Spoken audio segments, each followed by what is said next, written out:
All right, so today I'm going to talk about the different kinds of knobs on the machine. So this first one, when you're setting up, this has to be on 0. If we move it to a number, then it makes it a zigzag, and we don't want that.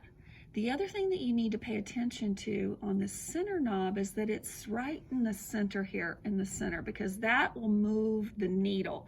So if I turn it this way, it moves the needle. Let me turn the light on so we can see. It moves the needle to the right, but if I move it to the center, then the needle's in the center. So we always want to make sure, and you can also turn it this way, which it would move back to the left, but we always want it in the center. This line right here has to be on 0, and this is going to make a buttonhole, but we're not making buttonholes today.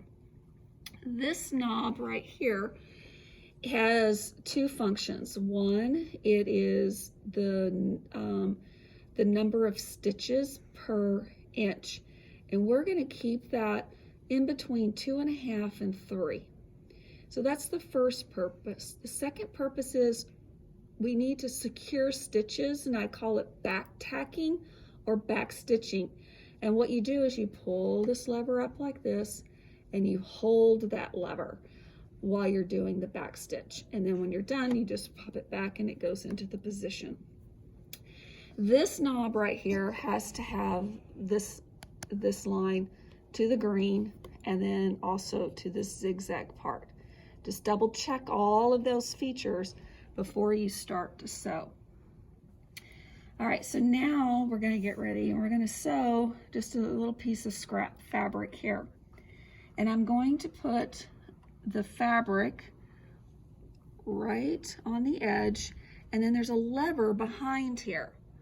So she's going to pan over there to see. This is the lever. You're going to hang on to this lever, and you're going to lower that gently. Okay, and then come back over this way, and you're going to, it lowers this foot down. So you want to put this on the edge of your fabric. So then the next thing is you have your top thread and your bobbin thread here. And you're going to hold those two threads, and then you're going to press the power pedal, and you're going to do about 3 or 4 stitches, and then you're going to go back to this back tack knob, and you're going to hold that up, and then it's going to go backwards over those 3 or 4 stitches that you just stitched. Then you're going to lower the lever, and then you're going to continue sewing all the way down until you get to the end of the fabric. Don't sew off the fabric, but just go right to the edge. Now, if you want to use the hand wheel, which is right here, you can manually turn and get the fabric to the edge of the fabric. And you put that, and then put the needle down, lift the lever, go back about 3 or 4 stitches, and then release it and go forward. And you can turn the hand wheel if you want, hand sew it, and then go to the edge of the fabric. You always want to make sure that this take-up lever is always at the top when you finish sewing.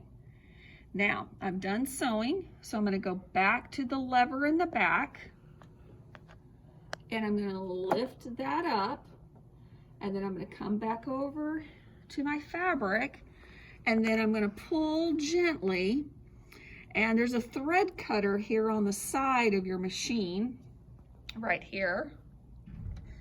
Okay, and then you'll put your thread through that and then cut it. So it's like that, but this particular thread cutter is not working, so I have to use a pair of shears and then cut. So now I've sewn a seam, and then I always clip the little extra threads. So there's your seam there, and that's it.